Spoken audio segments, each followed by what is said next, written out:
Hey guys, it's me, Mr. G's Gaming here, and welcome back to more of Let's Play Majora's Mask. Last time, we got further into Stonehead Temple now that we have flipped it upside down. And in this part, we're gonna go ahead and take on the second mid-boss of this dungeon. This rather long and somewhat tedious dungeon, I might add. Now this boss right here, I love its design, but I hate this battle. This is Gomez. Now he's going to be covered with those bad bats, and I'm speeding it up just here. The idea is that you want to use one light arrow to scare away those bad bats, and then you go ahead and shoot him again while he's busy attacking. The problem with this is that he tends to shield a lot with his side there. It also doesn't help that you run out of magic very quickly. You can actually defeat the bad bats though, which will drop magic. But a faster way to get magic is to turn on his Become Metao and then use your electrical shards. And electricity does use up magic. You will actually gain more magic than you'll lose. Anyways, Gomez is defeated. I'll just go ahead right through this door and take a look. It's a spit-up boss key. Stepping out ahead, well, that seems to imply that we're very close to the boss. As opposed to in Great Bay, in which case it took a long time after getting the boss key. Anyways, as you can see, I used those bubbles to grind up on some cash and just return to the room outside. Of course, I'm gonna go ahead and get blown up by those mines because I forgot to shoot them with arrows. And I also missed the last one as well, so I'm just gonna have to navigate around it. Here are the pots that I was talking about. Luckily, I managed to dodge them. And this time we're gonna go into the door right across from here. Now, you see that chest over there, we need to reach that, but there seems to be an enemy guarding it. The idea is to go ahead, step on that switch, and because those enemies seem to explode, you're gonna likely fall into the sky, so go ahead and flip it upside down and use that gate grating to protect yourself from the explosion. Now, you're supposed to hookshot onto that chest, but I accidentally cut that out, so I'm just demonstrating it right there. Now here's another Igor. As you can see, it has a new attack in which it will use lasers. The problem is that it takes a long time for its yellow eye to finally appear. Like, a really long time. Which is why I don't like this Igor. Thankfully, it's the last Igor we would ever have to battle in this game. Well, unless you want to go through the entire temple again. I wouldn't know why you would want to go through the temple again. But, hey. You can tell it's taking quite a long time because Igor's eye simply would not turn yellow. I tried to get it very close to me, but instead it just backs off. As I continuously get shot by lasers. Kinda glad that I saved the last Great Fairy to get that double health thing. Anyways, in the end, I decided to cut until I finally defeat Igor because it takes a long time. And check it out. Another item? Yep, we got the Giant's Mask. Because, as you can remember, we never actually gotten an Area's Mask. This is pretty much this area's equivalent to a transformation mask. But you saw from the description that you can only use it in one room. Huh. Well, that's too bad. I guess we can't go around Terminal Field and, hit a bunch of chew jellies. Although that would be pretty awesome. No, unfortunately, that's not the case. You find another chest up there, and, unfortunately, it's upside down, so we do not get to see what's inside. Toto is going to go ahead and highlight it, so you can go ahead and lock on if you would like. And no, I did not mean to pull out my ocarina. You're just gonna go ahead and work off to the other side. And what do we see there? Well, the boss door. Gonna struggle getting across. until we finally get to the ground. However, you may have remembered, we have not gotten every single fairy, so we need to go back to the entrance and, well, flip the temple once again.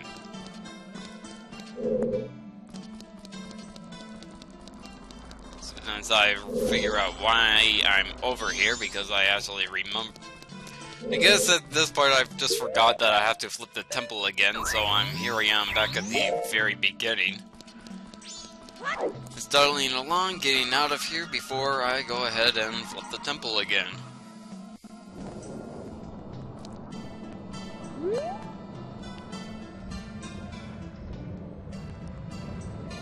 Go ahead and jump onto these blocks here, and then aim right.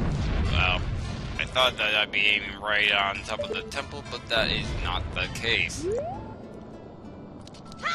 Actually, it would have been a good idea to actually teleport to the owl statue, because teleporting to the owl statue will also set the temple back to normal.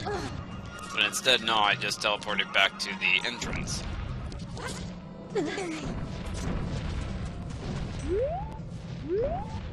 So I finally find the switch to turn the temple upside down again.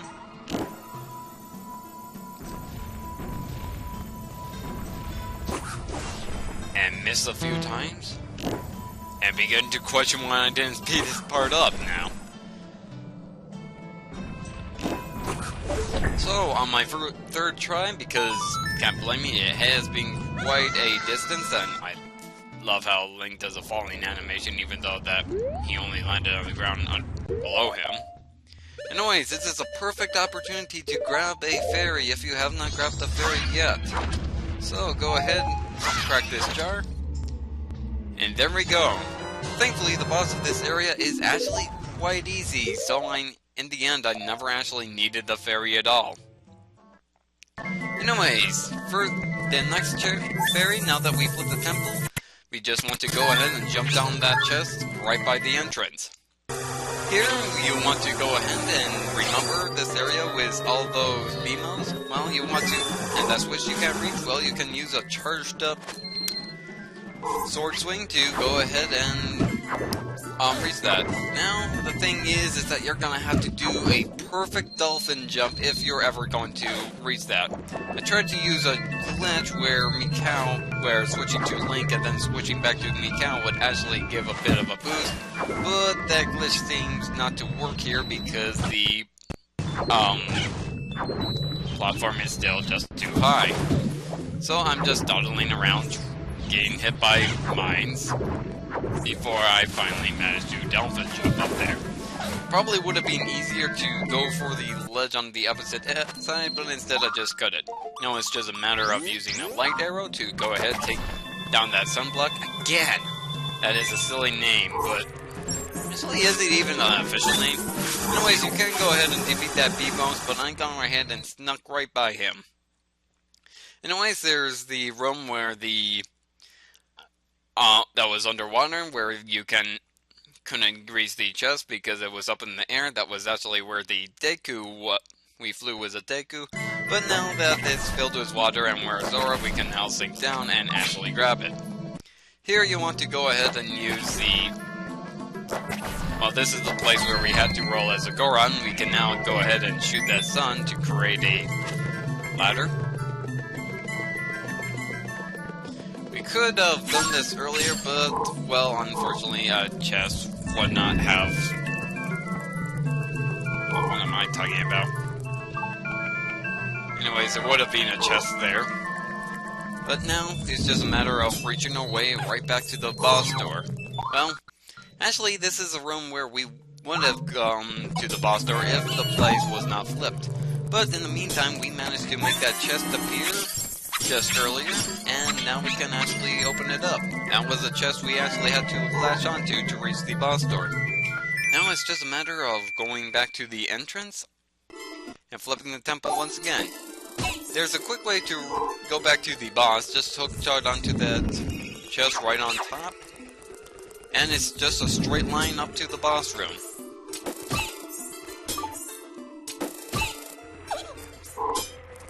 And here we are. It's just a matter of diddling around. You can go ahead and defeat that Beamos over there if you would like. Which I'm just about to do. I do miss a few times, but hey. If I remember right, it's that Beamos actually likes being hit in the eye. Actually, no, it's right there. Well, actually, no, I did hit it in the eye. Though I'm pretty sure you don't have to. Anyways, there's those pods that do those possessed pods that you can defeat. And over here, there actually was a fairy that did exist here, but I ended up missing it entirely and accidentally absorbing it.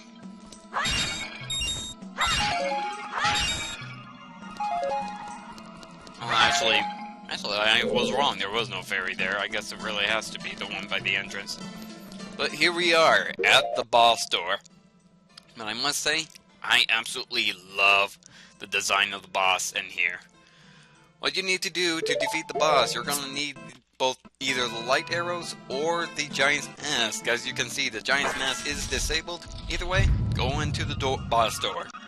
You'll actually find that this is the same room we actually fought the Garo Master in, but now it's upside down, and instead of a roof to the sky, well, now it's a hole down into a portal.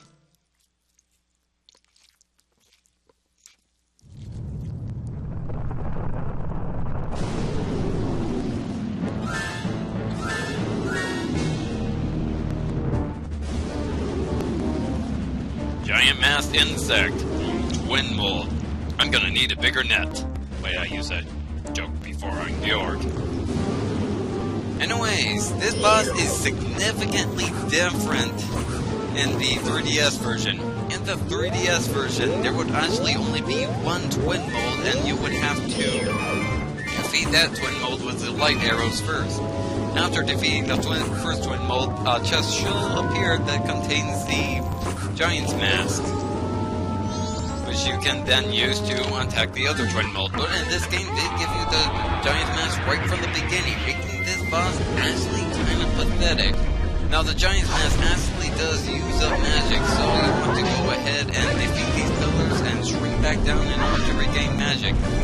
Now, Twinmold himself is vulnerable only on the head and the tail. There I am, shrinking down to go ahead and collect that pot.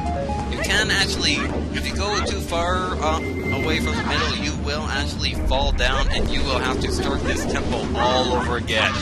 Yeah, I'm not joking. Thankfully, the boss door really isn't that far away, so it's not too much of a big deal. Anyways, I'm searching for some magic here, but I can't seem to find any, not that I actually needed it. And that just gives an opportunity for one of the Twinmolds to go ahead and attack us. Now, Twinmold, of course, is a play on the words Twin and Moldorm. Moldorm was actually a enemy from previous Zelda games. And in fact, I believe Moldorm was also a boss in Link to the Past, and also reappeared in Link Between Worlds, one of the newer Zelda games. Anyways, like I said, you can defeat the pillars that have images of Majora.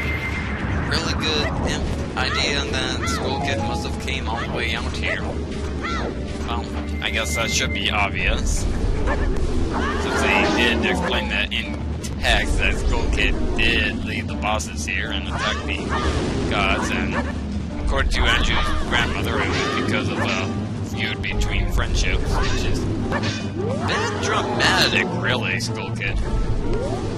Anyways, once you take care of one Twinmold, it is pretty easy. Here I am, splashing at the tail, and I just barely got it, and his head appeared in the exact same place, which really isn't a good strategy, Twinmold. Many people say that this is the easiest boss in the game. I actually disagree, and personally enough, I think Georg is much easier. Anyways, we go right ahead and take down one Twinmold, and now we just left with the other one with the same amount of health. What I liked in the remake is that you can actually attack the next Twinmold similar to Super Mario 64, in which you can grab his head and then attack it that way. Kind of like the Bowser fights in Mario 64. Anyways, it's just a matter of trying to find where Twinmold ran off to, and it seems like Tettle revealed his location to me. So just go ahead and attack the tail repeatedly. Well, first the head, then the tail. And he should be going down pretty fast. Again, I think it's interesting where I actually consider that this, what many people say is the easiest boss, actually somewhere in between, and I actually find York to be the easiest boss of the game. Either way, you find that Twinmold is already down. It disintegrates, kind of like Volvagia from Ocarina of Time. And I love how it heads remains, but here's the thing. You see that the remains have appeared there in the form of pillars, so how come his remains suddenly appear in the center place anyways? Oh, what does it matter? We go ahead and collect his heart, or rather the heart container, before obtaining the mask that transformed the giant. Twinmold's remains. Free the innocent spirit that this dark mask has kept imprisoned within the body of the evil Twinmold. In other words, we freed once another giant.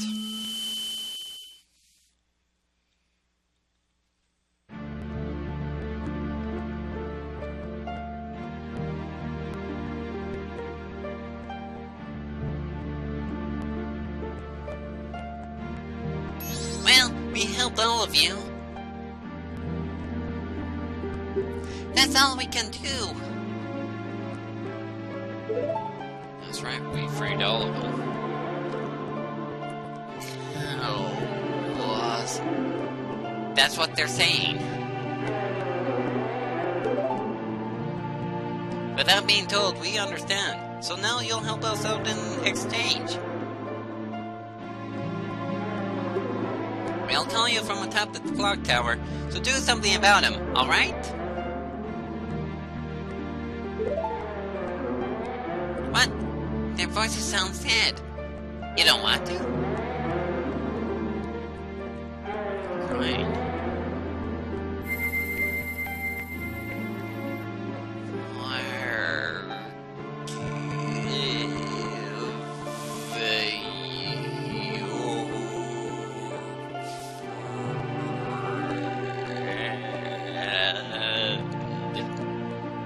Forgive our friend.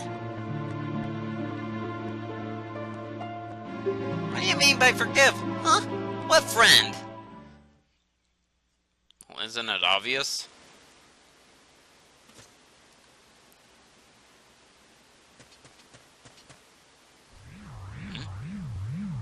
What's this? Collection of all the spirits that inhabit Ikana Canyon? Well, we fixed the tower, so it looks like they finally moved on to the afterlife. It's about time they move on.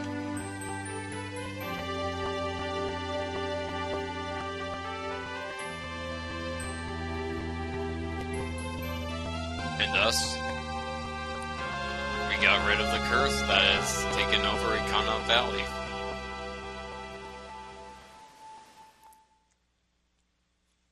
Now that those Gibdos are gone, unfortunately the boys are still here. Whoa, overkill with the light arrows. They already go down with one swipe of our gilded sword.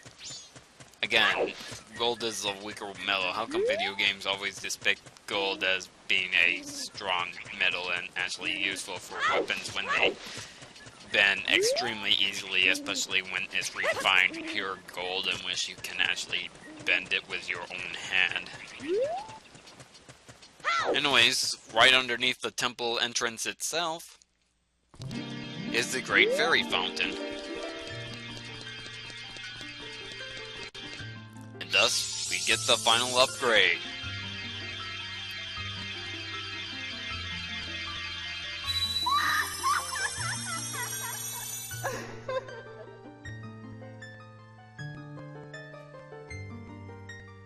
Oh, compassionate young one. I am the Great Fairy of Kindness. Thank you for returning my broken and shattered body to normal. As thanks, I grant you the Fairy's Sword. And this is the Fairy Sword. One of the most powerful items in the game. Unfortunately, it's a C item as well as a two-handed sword. So while it is extremely powerful, it's a bit double-edged. Literally. Well, it doesn't do damage to yourself, but it's two-handed. You can't use your shield. With black growth just etched onto it, Great Fairy Swords is the most powerful of all blades. Come again whenever you are overcome by weariness. Well, like I said, there's a penalty. It's a C item, and you're gonna have... And your shield is also disabled. But hey, it's better than the Big Goron Sword, in which, in terms of you don't have to open up the menu every time you want to switch to it, you can just set it as a C item. So it makes it convenient in this game, and even more convenient in the 3DS version, where you can even have more item slots. Up to 1, 2, 3, 4, 5, up to 5, I believe. Anyways, with the Gyptos gone, you can actually go inside and talk to Pamela. However, since we never actually saved her since going back in time, she actually sees us as a stranger and kicks us out of the house. I don't know what her deal is. Everyone in Pokemon let us into her house. But anyways, we can go ahead and talk to Pamela's father. Oh, is that a fairy? Is yours, young man? I am the famed academic who researches fairies, ghosts, and similar so-called natural creatures. In regards to ghosts, whatever, I scrolled through the text way too fast. I guess he's this world, version of, I don't know, Renko, Maribel, me, who is obsessed with Toho characters. Anyways, you can actually check those posters to learn about the Gyptos, and those are the Garo, the ghost of ninjas. They are merely shells on the inside. I guess kind of like the Dark Nuts. They're completely empty. Well, or rather in the manga adaptation of Link to the Past.